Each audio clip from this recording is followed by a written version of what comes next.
వారి అత్తమామల మీద, అత్త మీద, వాళ్ళ మామల మీద, వాళ్ళ కుటుంబం మీద బురద జల్లే కార్యక్రమాన్ని సెంట్రల్ బీజేపీ కమిటీ ప్రయత్నాలు చేస్తూనే ఉన్నారు, కుట్రలు చేస్తూనే ఉన్నారు. ఒక రకంగా ఏ రకంగా వాళ్ళని ఇబ్బంది పెట్టాలనే ప్రయత్నాలు కూడా వాళ్ళు చేస్తున్నారు. ఈడీ డిపార్ట్మెంట్ ద్వారా మనకందరూ కూడా తెలిసిన విషయమే. కానీ ఇప్పుడున్న జనరేషన్ చాలామంది తెలియదు.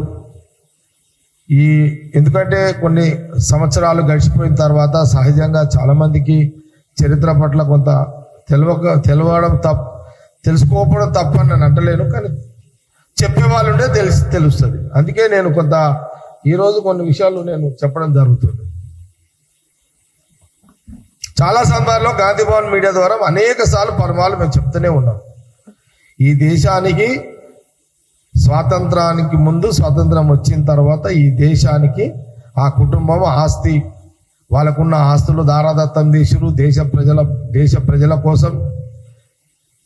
ప్రజల కోసము ప్రాణ త్యాగాలు చేసిరు. ప్రధానమంత్రులుగా ఉండి అనేక దేశ ప్రజల భద్రత, దేశ ప్రజల ఆహార భద్రత, దేశ ప్రజల రక్షణ భద్రత, దేశ ప్రజల తరతరాల భవిష్యత్తు భద్రత, ఇన్ని భద్రతలతో కూడుకున్న పరిపాలన రాహుల్ గాంధీ గారి యొక్క కుటుంబం ఆనాటి నుంచి ఈనాటి వరకు చేస్తూనే ఉన్నారు ఈ భూమి మీద. అయినా బీజేపీ నాయకత్వం ఎప్పుడు బురద జల్లుతూనే ఉన్నది. ఎన్ని చేసినా, ఎన్ని త్యాగాలు చేసినా, త్యాగాల చరిత్ర లేని బీజేపీ, త్యాగాల చరిత్రతో కూడుకున్న రాహుల్ గాంధీ, సోనియా గాంధీ వాళ్ళ కుటుంబము, ఇందిరాగాంధీ వాళ్ళ కుటుంబము మీద వాళ్ళు ఏదో రకంగా బురద జల్లుతూనే ఉన్నారు.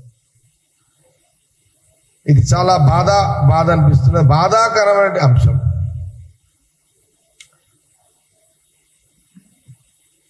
ఈరోజు పరిపాలిస్తున్న బీజేపీ ఎంపీలు కానివ్వండి, ప్రధానమంత్రి కానివ్వండి, అమిత్ షా కానివ్వండి, ఆనాడు స్వాతంత్రంలో వాళ్ళది జీరో కూడా వాళ్ళ యొక్క కంట్రిబ్యూషన్ లేదు. జీరో. ప్రధానమంత్రి లేకపోతే అమిత్ షా లేదా బీజేపీ ఇప్పుడున్న సెంట్రల్ మినిస్టర్ల వాళ్ళ తల్లిదండ్రులకు అడిగితే వాళ్ళు చెప్తారు ఏమని, ఆనాడు మహాత్మా గాంధీ, జవహర్లాల్ నెహ్రూ, మోతీలాల్ నెహ్రూ వారి త్యాగాలు, వాళ్ళ ఆస్తుల త్యాగము వాళ్ళ తల్లిదండ్రులకు తెలుసు. అయినా కొంత రాజకీయ స్వలాభం కోసము, రాజకీయ వాళ్ళు ఎదగడానికి, వాళ్ళు జీవించడానికి, వాళ్ళు రాజకీయంగా బతకడానికి ఈరోజు సోనియా గాంధీ మీద బురద జల్లే కార్యక్రమం చేస్తున్నారు. ధర్మం అంటారు, వేదాలు మాట్లాడతారు, శాస్త్రాలు మాట్లాడతారు బీజేపీ నాయకులు.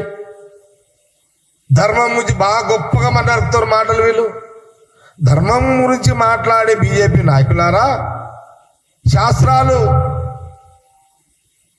చెప్పే బీజేపీ నాయకులారా, హిందూ సాంప్రదాయము గురించి పెద్ద పెద్ద ఉపన్యాసాలు ఇస్తున్న బీజేపీ నాయకులారా, మీకు తెలియదా వారసత్వాలు ఎట్లుంటాయో? ఈ భారతదేశము మన యొక్క సాంప్రదాయము, భర్త ఒక కులము, భార్య ఒక కులము. భర్త ఒక కులం అయితే భార్య ఏ కులమైనా సరే, ఒక ఆడ కూతురు, ఒక ఆడ మనిషి, ఒక అతన్ని మ్యారేజ్ చేసుకున్న తర్వాత ఈమె ఏ కులమైనా భర్త కులమే అవుతుంది. ఇది చరిత్ర. ఈ జ్ఞానము కూడా వీళ్ళకు లేదు. ఏం మనుషులే వీళ్ళు? మనుషులా వీళ్ళు? వీళ్ళ జ్ఞానాలు ఏ మనుషులు వీళ్ళు? అంటే హిందూ సాంప్రదాయ పద్ధతిలో ఉన్న ఆనాటి నుంచి వాళ్ళు చాలా సందర్భాలు చెప్పిన వారిది కాశ్మీర్ పండితులు. రాహుల్ గాంధీ గారు వారి కుటుంబము, వారు కాశ్మీర్ పండితులు, బ్రాహ్మణులు అని పదే చెప్తున్నాము. అయినా బీజేపీ నాయకుల తత్వాలు మారతలేవు. వాళ్ళ మూర్ఖత్వం, వాళ్ళకు ఒక కసి, సోనియా గాంధీ గారి మీద, రాహుల్ గాంధీ గారి మీద, వాళ్ళ కుటుంబం మీద ఒక కసి. మూర్ఖులు బీజేపీ నాయకులు. రాహుల్ గాంధీ గారి కుటుంబము కాశ్మీర్ పండితులు, బ్రాహ్మణులు. అదొక చరిత్ర.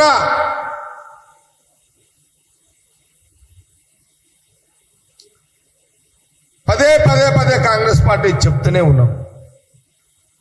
ఇప్పుడున్న జనరేషన్ కూడా నేను చెప్తున్నా, రాహుల్ గాంధీ గారు, సోనియా గాంధీ గారు కుటుంబము, వాళ్ళ అత్త మామ, తాతలు ముత్తాతలు, వాళ్ళంతా బ్రాహ్మణ కుటుంబము, పండితులు, కాశ్మీర్ పండితులు.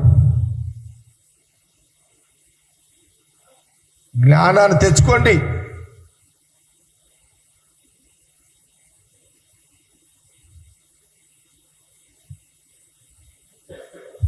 సెంట్రల్ మినిస్టర్ నిన్ననో మొన్ననో మాట్లాడాడు, అది వైరల్ చేస్తున్నారు దాన్ని.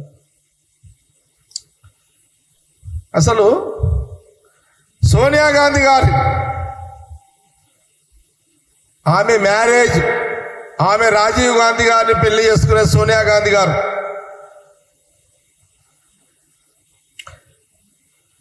1968వ సంవత్సరం సోనియా గాంధీ గారు, రాజీవ్ గాంధీ గారు సోనియా గాంధీ గారిని మ్యారేజ్ చేసుకున్నది 1968. 1968లో రాజీవ్ గాంధీ గారు సోనియా గాంధీ గారిని మ్యారేజ్ చేసుకున్నారు. ఆ రోజు నుంచి ఆమె ఇందిరాగాంధీ గారి 68 నుంచే ఆమె ఇందిరాగాంధీ గారి కోడలు. ఆమె రాజీవ్ గాంధీ కులము, పండితుడు, బ్రాహ్మణుడు. ఆమెది కూడా బ్రాహ్మణ కులానికే చెందుతుంది.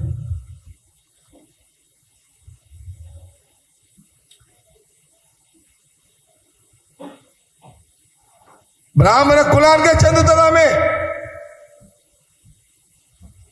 ఎప్పుడైతే రాజీవ్ గాంధీ గారు సోనియా గాంధీ గారిని 1968 సంవత్సరంలో పెళ్లి చేసుకుందో, ఆ రోజు నుంచే ఈ భారతదేశం యొక్క ఇందిరాగాంధీ గారి యొక్క కోడలు, మన భారతదేశం కోడలమే. బీజేపీ నాయకులారా, మీకు రాజకీయ స్వార్థము మీరు ఒప్పుకోకపోవచ్చు, కానీ భారతదేశ ప్రజలు ఒప్పుకుంటారు. భారతదేశ ప్రజలు ఒప్పుకున్నారు.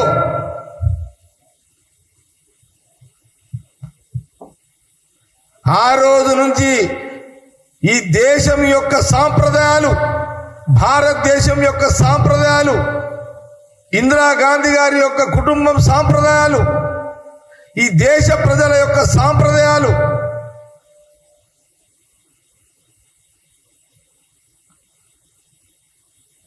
లో జీవిస్తూ ఉన్నదాన్ని.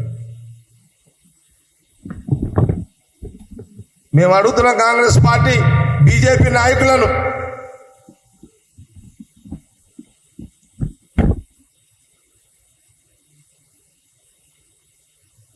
అరవై 68 సంవత్సరాలు పెళ్ళైన తర్వాత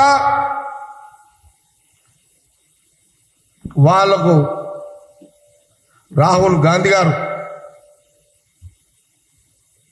ప్రియాంక గాంధీ గారు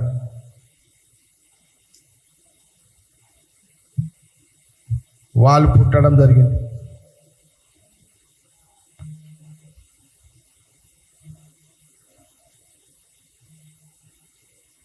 సోనియా గాంధీ గారు ఇంకా అప్పటికి రాజకీయాలకు రాలేమే.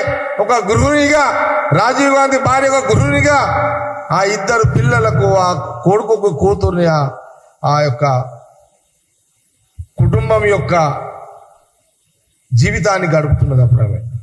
అదే సమయంలో మరి ఈ దేశం కోసము ప్రధానమంత్రి హోదాలో మరి వారు కొన్ని దేశ ప్రజల భద్రత విషయంలో కొన్ని పాలసీ మ్యాటర్లో ఆమెని హత్య చేయడం జరిగింది. మిగతా అది మనకు తెలుసు. సోనియా గాంధీ గారి అత్తని ఇందిరాగాంధీ గారిని హత్య చేసింది. ఆమె బలిదానం అయిపోయింది దేశ ప్రజల విషయంలో. ఇదొక చరిత్ర